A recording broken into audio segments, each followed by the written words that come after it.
News 18 India. Tausif की बात का जी जवाब।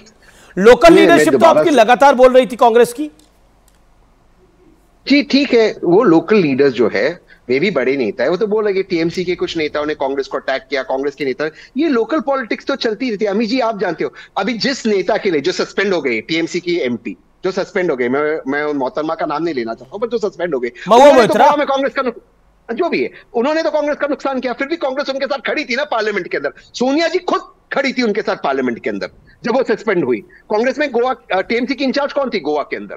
तो देखिए हर दल की कोशिश होगी। ममता जी की भी कोशिश थी गोवा में जाके उनकी पार्टी को मजबूत करे। किसी ने ममता जी को नहीं कहा, माननीय ममता जी को आपकी हैसियत क्या है, टीएमसी की हैसियत क्या है, गोवा में आपकी औकात का 5% वोट मिला, और डिफरेंस कितना था भाजपा और कांग्रेस के अंदर? 5%। ये कांग्रेस को मिल जाता तो शायद कांग्रेस की सरकार बन जाती। तो देखिए इफ एंड बट होता है, इन चीजों को गंभीरता से नहीं लेना चाहिए। मूल बात क्या है, कांग्रेस ज्यादा सीट मांग, तो मतलब आप कह रहे हैं कि अगर बंगाल में कांग्रेस की हैसियत कम है तो देश में टीएमसी की हैसियत कम है। बॉटम लाइन यही है। ये तो सच्चाई है, ये तो सच्चाई है। और माननीय ममता जी से मेरी अब भी मैं हाथ जोड़कर उनसे रिक्वेस्ट करता हूं कि अपनी बातचीत करनी चाहिए हमें एक दूसरे के। ठीक है तौसीफ, तो हैसियत की अगर बात आती है तो टीएमसी की हैसियत क्या है पूरे देश के अंदर, ये सवाल पूछा जा रहा है। अब तहसीन ने बात वो बोली नहीं। देखिए हैसियत जो वर्ड है वो पॉलिटिक्स में हम लोग नहीं इस्तेमाल कर सकते। पॉलिटिक्स में सब कुछ बहुत जल्दी बदलता है, बिगड़ता है और बनता है।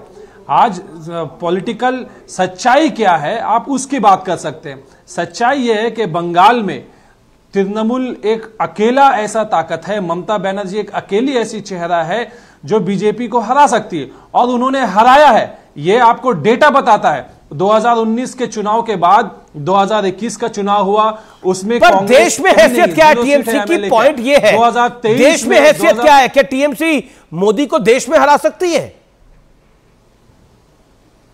तो फिर इंडिया अलायंस का तो यही शुरू से मोटो रहा है कि हर क्षेत्रीय पार्टी अपने अपने क्षेत्र में जो मजबूत है उसका साथ कांग्रेस देगी, और दूसरे जगह पे जहां कांग्रेस मजबूत है Tahseen wants to respond to alliance के दल देंगे। तहसीन, सारे लोग कांग्रेस की कुर्बानी मांग रहे हैं, आप कांग्रेस की कुर्बानी मांग रही है, सपा कांग्रेस की कुर्बानी मांग रही है। लखनऊ में उन्होंने अपना कैंडिडेट अनाउंस कर दिया है, और जिसे कहते हैं टीएमसी भी कांग्रेस को संजय राउत जी जीरो कह रहे। तो कांग्रेस जो माननीय बाला साहब ठाकरे ने कहा था वो दुकान बंद कर दे, कांग्रेस दुकान बंद कर दी क्या? देखिए अमित भाई, हमें प्रैक्टिकल होना चाहिए।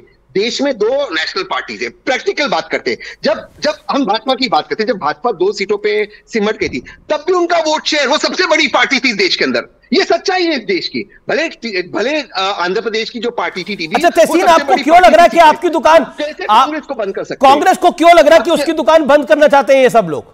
तो नहीं, मैं ये नहीं कह रहा हूं, मैं कह रहा हूं कि ठीक है, मैं जानता हूं कि वेस्ट बंगाल में ये सच्चाई है, वेस्ट बंगाल में कांग्रेस कमजोर है और ममता जी बहुत ताकतवर है टीएमसी।